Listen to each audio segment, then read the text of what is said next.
Canadian citizens and many others have been detained, went missing for hours and hours, and were deported from Egypt over the weekend. Some remain in custody, all because they dared to try to peacefully march to the Rafah crossing to break Israel's siege on Gaza and save lives. I spent my weekend messaging back and forth with a Canadian physician who is there. I also communicated with Canada's Global Affairs Department. And I'm going to fill you in on what has been happening here. Because sadly, the marchers have had to cancel their plans to head to the Rafah crossing. And despite communicating to Egyptian authorities that they no longer intend to go ahead with the march, and despite their movement's full compliance with Egyptian law, participants in the march are reportedly being arrested in the streets and their hotels simply for being part of this peaceful movement. All because, once again, they dared to march to the Rafah crossing to break Israel's siege on Gaza. Now, as I mentioned, over the weekend, Canadian physician Yipeng Ge kept me posted on what was going on. First, they left for the march, but when they tried to pass from Cairo to Ismailia, people had their passports taken. Yipeng sent me these images, pictures of passports piled on the ground, men in plain clothes just rifling through them. He said that they took so many passports they didn't know how to handle or process them. At the checkpoint where Yipeng was held up alone, it's not the only one. There were an estimated 1,000 people, and despite the setbacks, he told me that people were chanting and their spirits were high. But as the day progressed, people were abducted and put on buses to be deported en masse. At this point on Friday afternoon, Yipeng told me that it was getting violent from the police. Quote, "They are beating people and shoving them onto buses to be deported." Then on Saturday, the lead of organizing for this Canadian delegation, Manuel Tapial, and his wife were dragged away by plain-clothed Egyptian police. Yipeng told me there were eyewitnesses who tried to take photos and videos, but their phones were taken by the authorities, and when they got them back, they had been wiped, factory reset, and weren't working properly. On Saturday, the day that this happened, I reached out to Foreign Affairs Minister Anita Anand's office because these marchers had not broken any local Egyptian laws. Yipeng continually reiterated that to me. It was something they were very careful about. Despite that, Canadian citizens were dragged from their hotel by plainclothes police officers, and no one knew where they went. But Minister Anand's office did not acknowledge my request until I followed up on Sunday, a day later. And they responded by passing my request over to the department, which means I'm not going to get an answer from the minister herself. The department eventually told me on Sunday at 5 p.m. Eastern Time that they are, quote, aware of reports that a Canadian citizen has been detained in Egypt. Quote, consular officials are in touch with local authorities to gather more information.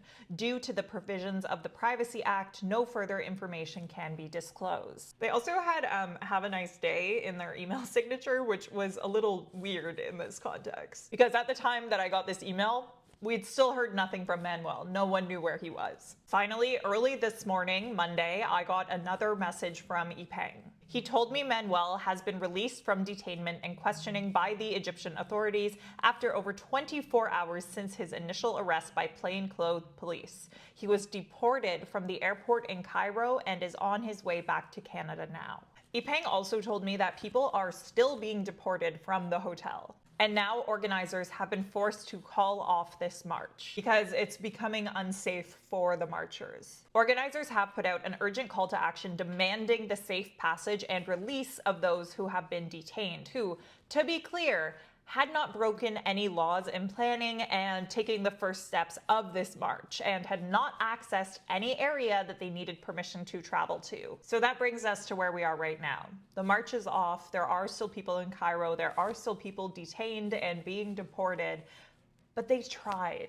And this is where I want to be very clear about something. I'm actually very worked up about this. At a time when lawmakers can only muster up some words of condemnation with no teeth, no action, no food for those who are starving to death, despite there being trucks upon trucks upon trucks lined up just outside of the border. These people, they actually tried to do something. And yeah, the odds might not have been in their favor. It was a risk.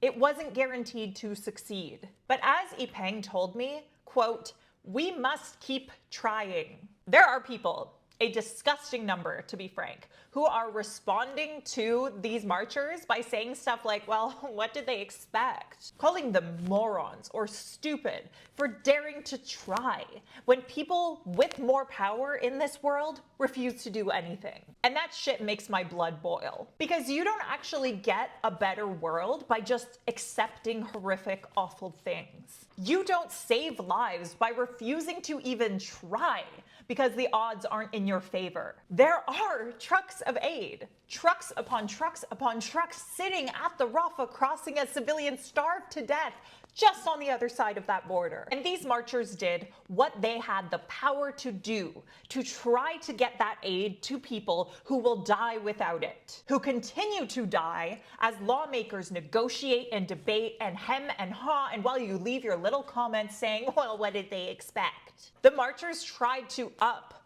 political pressure. They tried to make sure that we're talking about this. Never mock people for daring to try to make this world better. Because there is no alternative. At least there isn't one that any decent human being should be willing to accept, despite the fact that our lawmakers seem to be quite comfortable doing so. Keep your eyes on Gaza. Keep your eyes on these marchers. What do you think of all of this?